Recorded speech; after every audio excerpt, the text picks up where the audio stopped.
ನಾನು ನಾಚಿಕೆ ಮಾನ ಮರ್ಯಾದೆ ಮೂರೂ ಬಿಟ್ಟವನು. ಹೌದು, ನೀವು ನಾಚಿಕೆ ಮಾನ ಎಲ್ಲ ಬಿಟ್ಟಿದ್ದೀರಿ ಎಂದ ಮಹಿಳೆ ಅರುಣ್ ಪುತ್ತಿಲ್ ಅವರದ್ದು ಎನ್ನಲಾದ ಆಡಿಯೋ ವೈರಲ್. ಆಡಿಯೋದಲ್ಲಿ ಮಹಿಳೆಯಿಂದ ನಯವಾಗಿಯೇ ಉಗಿಸಿಕೊಂಡ ಪುತ್ತಿಲ್. ಅರುಣ್ ಪುತ್ತಿಲ್ ಕರಾವಳಿ ಭಾಗದ ಬಿಜೆಪಿ ಮುಖಂಡ. ಮಹಿಳೆ ಜೊತೆ ಮಾತನಾಡ್ತಿರೋ ಅರುಣ್ ಕುಮಾರ್ ಪುತ್ತಿಲ್ ಆಡಿಯೋ.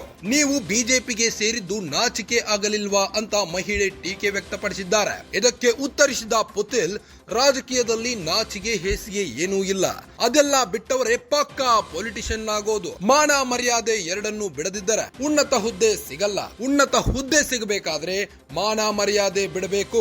ರಾಜ್ಯ ಬಿಜೆಪಿಯಲ್ಲಿ ಸಂಚಲನ ಮೂಡಿಸಿದ ಪುತ್ತಿಲ್ ಆಡಿಯೋ. ಪುತ್ತಿಲ್ ಆಡಿಯೋ ರಿಲೀಸ್ ಹಿಂದೆ ನಳಿನ್ ಕೈವಾಡದ ಶಂಕೆ. ಈ ಹಿಂದೆ ದಕ್ಷಿಣ ಕನ್ನಡದಲ್ಲಿ ನಳಿನ್ಗೆ ಟಿಕೆಟ್ ಮಿಸ್ ಆಗಲು ಪುತ್ತಿಲ್ ಕಾರಣರಾಗಿದ್ರು.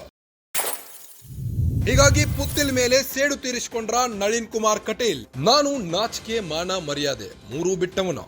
ಹೌದು, ನೀವು ನಾಚಿಕೆ ಮಾನ ಎಲ್ಲ ಬಿಟ್ಟಿದ್ದೀರಿ ಎಂದು ಮಹಿಳೆಯೊಬ್ಬರು ಆಡಿಯೋದಲ್ಲಿ ನಯವಾಗಿಯೇ ಪುತ್ತಿಲ್ಗೆ ಉಗಿದಿದ್ದಾರೆ. ಅರುಣ್ ಪುತ್ತಿಲ್ ಕರಾವಳಿ ಭಾಗದ ಬಿಜೆಪಿ ಮುಖಂಡರಾಗಿದ್ದು, ಮಹಿಳೆ ಜೊತೆ ಅರುಣ್ ಕುಮಾರ್ ಪುತ್ತಿಲ್ ಮಾತನಾಡ್ತಿರೋ ಆಡಿಯೋ ಒಂದು ಲೀಕ್ ಆಗಿದೆ. ನೀವು ಬಿಜೆಪಿಗೆ ಸೇರಿದ್ದು ನಾಚಿಕೆ ಆಗ್ಲಿಲ್ವಾ ಅಂತ ಮಹಿಳೆ ಟೀಕೆ ವ್ಯಕ್ತಪಡಿಸಿದ್ದಾರೆ. ಈ ಟೀಕೆಗೆ ಉತ್ತರಿಸಿದ ಪುತ್ತಿಲ್, ರಾಜಕೀಯದಲ್ಲಿ ನಾಚಿಕೆ ಹೇಸಿಗೆ ಏನೂ ಇಲ್ಲ, ಅದೆಲ್ಲ ಬಿಟ್ಟವರೇ ಪಕ್ಕಾ ಪೊಲಿಟಿಷಿಯನ್ ಆಗೋದು ಎಂದಿದ್ದಾರೆ. ಮಾನ ಮರ್ಯಾದೆ ಎರಡನ್ನೂ ಬಿಡದಿದ್ದರೆ ಉನ್ನತ ಹುದ್ದೆಗೆ ಸಿಗಲ್ಲ. ಉನ್ನತ ಹುದ್ದೆ ಸಿಗಬೇಕಾದ್ರೆ ಮಾನ ಮರ್ಯಾದೆ ಬಿಡಬೇಕು ಎಂದಿದ್ದಾರೆ.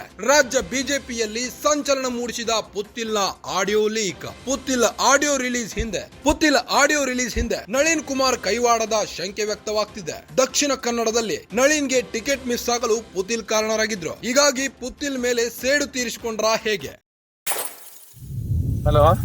ಹಲೋ, ಎಂತವೋ ಆಯ್ತಲ್ಲ ನಿಮ್ದು ಕತೆ. ಇನ್ನು ಮುಗೀತು, ಪುತ್ತಿಲ ಅಧ್ಯಾಯ ಮುಗೀತು. ಪುತ್ತಿಲನ ಇತಿಹಾಸ ಇನ್ನು ಆಯ್ತು. ಇತಿಹಾಸದ ಪುಟದಲ್ಲಿ ಸೇರಿ ಹೋಯ್ತಾ? ಹೋಯ್ತು, ಇನ್ನೆಂತ ಇದೆ ನಿಮ್ದು, ಆಯ್ತಲ್ಲ. ಇನ್ನು ಪಕ್ಷದ ಬ್ಯಾನರ್ ಕಟ್ಕೊಂಡು ಕೂತ್ಕೊಳ್ಬೇಕು ಅಷ್ಟೇ. ನಾವು ಯಾವಾಗಲೂ ಆಶಾವಾದಿಗಳು. ಎಂತ ಇದೆ ಆಶಾವಾದಕ್ಕೆ? ಇನ್ನು MLA ಟಿಕೆಟ್ ಸಿಗೋದಿಲ್ಲ. ನೋಡುವ ಯಾರ್ದು ಏನು ಕತೆ ಅಂತ ಹೇಳಿ ಗೊತ್ತಾಗ. ಈಗ MP ನಳಿನ್ ಕುಮಾರ್ಗೆ ತಪ್ತದೆ ಅಂತ ಹೇಳಿ 99 ಜನ ಯಾರಾದ್ರೂ ಯೋಚನೆ ಮಾಡಿದಾರ? 100ಕ್ಕೆ 100 ಜನ. ಅಲ್ಲ, ನೀವೆಂತ ಹೇಳಕ್ ಹೊರಟ್ರೆ ಏನು ಒಂದು ಅಂತ ಹೇಳ. ಲಾಸ್ಟ್ ತಪ್ಪಿದ್ದದ್ ಯಾರೆಂತ ಗೊತ್ತಾಗಿದೆ? ಯಾವ್ದು ಲಾಸ್ಟ್ ತಪ್ಪಿದ್ದದ್ ಹೆಂಗೆ ಅಂತ ಹಾಗೆ ಅಂತ ಲಾಸ್ಟ್ ನಿಮ್ಗೆ ಸಿಗ್ತದೆ ಅಂತನಾ?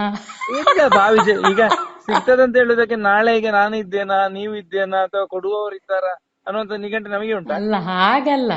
ಜವಾಬ್ದಾರಿ ಇಲ್ಲದೆ ಕಾಲ್ ಹಾಕೋದಿಲ್ಲ ಆಫೀಸಿಗೆ ಹೋದಿಗೆ ನಾಚಿಗೆಟ್ರಲ್ಲ ಅಂತ ಹೇಳಿ ಹೇಸಿಗೆ ಆಯ್ತು. ರಾಜಕೀಯ ಅಂದ್ರೆ ನಾಚಿಗೆ ಹೇಸಿಗೆ ತೂ ಚೂ ಅದೆಲ್ಲ ಯಾವ್ದು ಇಲ್ಲ ಅಂತ. ಅದು ಬಿಟ್ಟವರೇ ಪೊಲಿಟಿಷಿಯನ್, ಬಿಟ್ಟವನೇ. ಇದು ಮಾತ್ರ ಸತ್ಯ ಅಂದ್ರೆ 100ಲ್ಲ. ಮಾನ ಮರ್ಯಾದೆ ಬಿಟ್ರೆ ಮಾತ್ರ ರಾಜಕೀಯ. ಅದು ಎರಡೇ ಬಿಡ್ಬೇಕು ಅಂತ, ಇಲ್ಲದ್ರೆ ಉನ್ನತ ಹುದ್ದೆಗೆ ಹೋಗ್ಲಿಕ್ಕೆ ಸಾಧ್ಯವೇ ಇಲ್ಲ. ಅದು ಬಿಟ್ಟ ಕಾರಣ ಬಾರಿ ಜನದೆಲ್ಲ ದೊಡ್ಡ ದೊಡ್ಡ ಜನ ಆದದ್ದು.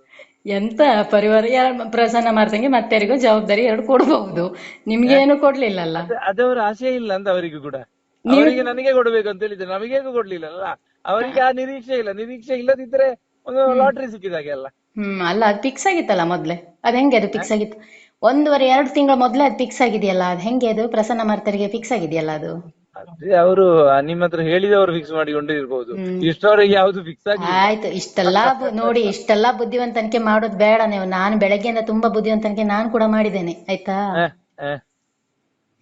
ಇಷ್ಟೆಲ್ಲ ಬುದ್ಧಿವಂತಿಕೆ ಮಾಡೋದು ಬೇಡ. ಈಗ ನಾನು ಕೂಡ ಮಾತಾಡುದು ಅದೇನೆ ಅಂತ.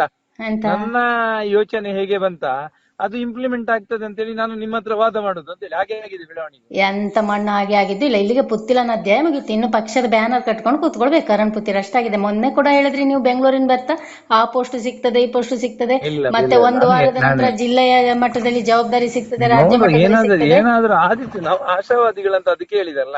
ಎಂತ ಆಶಾವಾದಿ ಆಶಾವಾದಿ ಅಲ್ಲ, ಇದು ನಾಚಿಗೆಟ್ಟೋಗುದು. ಕೆಲಸ ಮಾಡಿದ್ದು ನಾಚಿಗೆಟ್ಟೋಗುದು. ಜವಾಬ್ದಾರಿ ಇದ್ರು ಇಲ್ಲದಿದ್ರು 35 ವರ್ಷದಿಂದ ಕೆಲಸ ಮಾಡಿದವರು, ಇಷ್ಟು ಜನರ ಕಟ್ಟಿಕೊಂಡು ಓಡಾಡಿದವರು ಇವತ್ತು ಎಂತದೂ ಇಲ್ಲದೆ ನಾಚಿಗೆಟ್ಟು ಹೋದ್ರಿ ಅಂತ ಹೇಳಿ. ಹಾಗೆ ಅಲ್ಲ, ನಾವೀಗ ಜವಾಬ್ದಾರಿ ಇದ್ದು ಕೆಲಸ ಮಾಡಿದಾಗಲೂ ಜವಾಬ್ದಾರಿ ಇಲ್ಲದಿದ್ರು ಕೆಲಸ ಮಾಡುವಾಗಲೂ ಜನಗಳು ನಮ್ಮನ್ನು ಒಂದೇ ರೀತಿ ನೋಡಿದ್ದು ಅಂತ. ಜನಗಳು ಒಂದೇ ರೀತಿ ನೋಡಿದ್ರೆ ನೀವು ಜನರನ್ನು ಒಂದೇ ರೀತಿ ನೋಡ್ಲಿಲ್ಲ ಅಂತೇಳಿ ನೀವು ಯಾರನ್ನ ನಂಬ್ಬೇಕು? ಅಲ್ಲ, ನನ್ನ ಹತ್ರನೇ ಸುಳ್ಳು ಹೇಳ್ತೀರಿ ನೀವು. ಮೊನ್ನೆ ಬೆಂಗಳೂರು ಬಿಜೆಪಿ ನಂಬುವ ವಿಷಯವೇ ಇಲ್ಲ ಅಂತ. ಜನರನ್ನ ಯಾರನ್ನ ಕಾಲಾಯ ತಸ್ಮೈ ನಮ ಅಂತೇಳಿ ಒಂದು ಬರ್ತೀರಿ ನೀವು. ಅಯ್ಯೋ, ನೀವ್ ಹೇಳಿದ್ರಲ್ಲ ನಂಬುವ ವಿಷಯವೇ ಇಲ್ಲ ಅಂತ. ಸಂಶಯ ಟೈಮಲ್ಲಿ ಕಾಲವೇ ಉತ್ತರ ಕೊಡ್ತದೆ. ಸಂಶಯಾತ್ಮ ವಿನಶ್ಯತಿ. ಈಗ ಆಗಿದ್ದಿದೆ, ಯಾರ ಸಂಶಯದಿಂದ ಎಲ್ಲರನ್ನು ನೋಡ್ತಾ ಇರ್ತಾರೋ ಅವನು ನಾಶ ಆಗ್ತಾನೆ ಅಂತೇಳಿ. ಈಗ ಅಕ್ಷರಶಃ ನೀವು ನಾಶ. ನಾನು ಸಂಶಯ ಪಡ್ಲಿಲ್ಲಲ್ಲ, ಯಾರನ್ನು ನಂಬಿ ಗೊತ್ತಿಲ್ಲ, ನಾನು ನಂಬುವ ವಿಷಯವೇ ಇಲ್ಲಲ್ಲ. ನಾನು ಇಷ್ಟವರೆಗೆ ಯಾವ್ದಾದ್ರು ನಂಬಿದ್ದುಂಟಾ? ನಾನು ನನಗೇನು ಕೂಡಿತು ಅಂತೇಳಿ ಮಾಡಿ. ಅದಕ್ಕೆ ನೀವು ಡೋಂಗಿ ಆಗಿದ್ದಕ್ಕೆ ಕಂಡವರಿಗೆಲ್ಲ ಡೋಂಗಿ ಡೋಂಗಿ ಹೇಳೋ ಶಬ್ದ ಉಪಯೋಗಿಸ್ತೀರಿ ನೀವು. ನನಗೆ ಮೆಸೇಜ್ ಮಾಡಿದ್ರೆ 10 ಮೆಸೇಜ್ ಮಾಡಿದ್ರೆ 3 ಮೆಸೇಜ್ ಡೋಂಗಿ ಅಂತ ಮಾಡ್ತೀರಿ ನಂಗೆ. ಇಲ್ಲ ಇಲ್ಲ ಇಲ್ಲ, ಹಾಗೇನಿಲ್ಲ. ನಾನು ಹೀಗೆ ಮಾತಾಡಿದೆ, ಚರ್ಚೆಗೆ ಒಂದು ಚರ್ಚೆ ಅಷ್ಟೇ. ಅಲ್ಲ ರೀ, ಸುಮ್ಮನೆ ಹಾಳು ಮಾಡ್ಕೊಂಡ್ರಲ್ಲ ನಿಮ್ ರಾಜಕೀಯ ವಿಷಯ. ನಿಮಗಿನ್ ಬಿಜೆಪಿ ಭವಿಷ್ಯ ಇಲ್ಲ. ಇಲ್ಲ ಇಲ್ಲ, ನಮಗೆ ಭವಿಷ್ಯವೇ ಇಲ್ಲ ಅಂತ. ಬಿಜೆಪಿಯಲ್ಲಿ ಅಂತ ಇಲ್ಲ, ಭವಿಷ್ಯವೇ ಇಲ್ಲ ಅಂತೇಳಿ ನಾವು ನಿರ್ಧಾರ ಮಾಡಿದ್ದೇವೆ ಅಂತ. ಹಂಗಂದ್ರೆ ಭವಿಷ್ಯ ಇದ್ದರೆ ಮೊನ್ನೆ ಗೆಲ್ತಿದ್ದೇವಲ್ಲ. ಅಲ್ಲ, ಮೊನ್ನೆ ಗೆಲ್ಲಿಲ್ಲ, ಸೋಲೆ ಗೆಲುವಿನ ಸೋಪನಾಗಿತ್ತು. ಅದು ಕಾಲ್ ಮೇಲೆ ಚಪ್ಪಡಿ ಹಾಕೊಂಡ್ರಲ್ಲ. ಅದಕ್ಕೆ ಈಗ ಈ ಹೆಜ್ಜೆ ಸರಿ. ಈ ಹೆಜ್ಜೆ ನಾನ್ ಹೇಳಿದ್ದಕ್ಕ, ನಾನ್ ಎಷ್ಟು ಹೇಳ್ದೆ ಹೋಗೋ ಟೈಮಲ್ಲಿ, ಎಷ್ಟು ಅಧಿಕ ಪ್ರಸಂಗ ಮಾಡಿದ್ರಿ ನೀವು. ಅವಾಗ ಹೋಗೋ ಟೈಮಲ್ಲಿ ಹೋಗಿ ಒಂದು ರಾಜನಾಗೆ ಹೋಗ್ಬೋದಿತ್ತು ನೀವು. ಈಗ ಮರ್ಯಾದೆಗೆಟ್ಟು ಹೋಗೋ ಕೆಲಸ ಇತ್ತು. ಹೋಗೋ ಟೈಮ್ ಹೋಗಿದ್ರೆ ಇದ್ರು ಇಲ್ಲದಿದ್ರು ನಾವು ಹೀಗೆ ಅಂತೇಳಿ ಜನರಿಗೆ ಗೊತ್ತುಂಟು ಅಂತ. ಅದಕ್ಕೆ ನೀವು ಅಲ್ಲಿಗೆ ಹೋಗಿ ನಮಗೆ ಗೌರವ ಸಿಗ್ತದೆ, ಕಾಂಗ್ರೆಸ್ ಜನ ನಿಮ್ಗೆ ಜನ ನಿಮ್ಗೆ ಇದು ಮಾಡಿದ್ ಯಾಕೆ ಸಪೋರ್ಟ್ ಮಾಡಿದ್? 35,000 ಜನ ಈಗ ನಿಮ್ಮವರು ಅಂತ ಕಾರ್ಯಕರ್ತರು ಮಾಡ್ಕೊಂಡಿದ್ರೆ ಇನ್ನೆಷ್ಟು ಚದುರ್ತದೆ ಗೊತ್ತಿಲ್ಲ. ಜನ ಸಿಕ್ಕಿದಾಗೆ ನಿಮ್ಗೆ. ಆ ತಿಮ್ಮಪ್ಪ ಗೌಡ ಆಶಾ ಎಂತದೊಂದು ಹಾಕಿದ್ರಲ್ಲ, ಅವಳಿಂದಾಗಿ ನಿಮಗೆ ಜನ ಸಿಕ್ಕಿದ್ರು. ಇಲ್ಲದೆ ಇದ್ರೆ ಅಷ್ಟು ಬರ್ಲಿಕ್ಕಿತ್ತ? ಅಲ್ಲ, ಈಗ ಇದಕ್ಕೆ ಸೇರಿಂದಾಗಿ ಇನ್ನಷ್ಟು ಜಾಸ್ತಿ ಯಾಕೆ ಆಗಬಾರದು? ಯಾರು ನಿಮಗ? ಅವರೆಲ್ಲ ಬಿಜೆಪಿ ಅವರು ಬರ್ತಾರೆ ಬಿಜೆಪಿಗೆ. ಅವರೇನು ನಿಮ್ಗಾಗಿ ಉಟ್ಕೊಂಡವ್ರ? ನಿಮ್ಮ ಕಾರ್ಯಕರ್ತರ ಅವರು ಬಿಜೆಪಿ. ನೀವಲ್ಲದೆ ಇನ್ನೊಬ್ಬ ಹಾಗೆ ಕುತ್ಕೊಂಡು ನಿತ್ಕೊಂಡು ಮೈಕ್ ಇಟ್ಕೊಂಡು ಭಾಷಣ ಮಾಡಿದ್ರೆ ಅವರಿಂದ ಹೋಗ್ತಾರೆ. ಎಂತ ಅದೆಲ್ಲ? ನೀವೇನು ಹಣ ಕೊಟ್ಟು ಕೊಂಡ್ಕೊಂಡಿದ್ದೀರಾ ಅವರನ್ನೆಲ್ಲ? ಈಗ 35 ನಿಮ್ಮಲ್ಲಿ ಒಂದು ಅಲಿಗೇಷನ್ ಉಂಟು, ಗೊತ್ತುಂಟಾ ನಿಮ್ಗೆ? 35 ವರ್ಷದಿಂದನೂ ಅರುಣ್ ಕುಮಾರ್ ಪುತ್ತಿಲ ಪಕ್ಷದ್ರೋಹಿ ಚಟುವಟಿಕೆಯಲ್ಲಿ ಇದ್ದವನು ಅಂತೇಳಿ. ಬಂಡಾಯ, ರೆಬಲ್ ಅದು ಹೇಳುವವರು ಎಂತದಿದ್ದಾರೆ. ಹಾಗೆ ಮೊನ್ನೆ 3.5 ಕೋಟಿ ತಗೊಂಡಿದ್ದಾರೆ ಅವರು ಇವರು ಅಂತೇಳಿ ನಮ್ಮವರು ಹೇಳಿಕೊಂಡು ಬಂದಿದ್ದಾರೆ. ನಾನು ಹೇಳ್ತೇನೆ, ನೀವು ತಗೊಳ್ಳಿಲ್ವಾ? ಅದು ಹಾಗೆ ಅಂತ ಹಾಗೆ ಅಲ್ಲಿ ಜನ ಇದ್ದಾರೆ, ಇಲ್ಲಂದ್ರೆ ಮಾತಾಡ್ತಿದ್ದೆ ನಾನು. ನಿಮಗೆ ಸರಿಯಾದ ಉತ್ತರ ಕೊಡ್ಲಿಕ್ಕೆ ಆಗುದಿಲ್ಲ. ಜನ ಇದ್ರು ಇಲ್ಲದಿದ್ರು ನಮ್ದು ಸವಾಲು ಹಾಗಾದ್ರೆ ಹೇಳ್ಬೇಕಾ ನಿಮ್ಗೆ? ಬೇಡ, ಆ ದಿನ ಬೆಂಗಳೂರಲ್ಲಿ ಸಿಕ್ಕ ಎಲ್ಲಿ ತಗೊಂಡದ್ದು ಇದ್ರು ಒಂದು ಅಲ್ಲಲ್ಲ ತಗೊಂಡಿದ್ದಲ್ಲ ಅಲ್ಲಿ ಬೆಂಗಳೂರಲ್ಲಿ ನಿಮ್ಗೆ ಸಿಕ್ಕಿದಾಗ ಕೆಲವು ಮಾತುಕತೆ ನಡೀತಲ್ಲ, ಆ ಬೇಸ್ ಮೇಲೆ ಹೇಳ್ತೇನೆ ನಾನು, ನೀವು ಹಣ ತಗೊಂಡಿದ್ದು ಹೌದು ಅಂತೇಳಿ. ಅದಕ್ಕೆ ಮಾತಾಡೋದು. ಅದಕ್ಕೆ ಜನ ಇದ್ದಾಗ ಹೇಳುದಿಲ್ಲ ಅಂದೆ, ನೀವು ಒಬ್ರೇ ಇದ್ದಾಗ ಚರ್ಚೆ ಮಾಡ್ತೇನೆ ಅಂದ. ಹಂಗೆ ಇದ್ದದ್ದೆಂತ ಪೊಲಿಟಿಕ್ಸ್ ಅಲ್ಲಿ ಇಲ್ಲ ವಾದ ವಿವಾದಗಳು. ಅಲ್ಲ, ಪಾಲಿಟಿಕ್ಸ್ ಅಲ್ಲಿ ಸುಳ್ಳು ಇದು ಇರ್ತದೆ, ಆದ್ರೆ ಒಂದು ಮನುಷ್ಯ ಕ್ವಾಲಿಟಿ ಬೇಕಾ? ನೀವು ಇಷ್ಟೆಲ್ಲ ಇದಾಗಿ ಹೋಗ್ಬಾರ್ದು ಅರುಣಾರೆ. ತುಂಬಾ ಇದೆ, ಎಷ್ಟು ಸುಳ್ಳು ಹೇಳುದು ಬಾಯ್ ಬಿಟ್ರೆ. ಅಲ್ಲ, ನನ್ನ ಹತ್ರನೇ ಎಷ್ಟು ಸುಳ್ಳು, ನಾನೇ ನಿಮ್ ಶತ್ರುವಾ?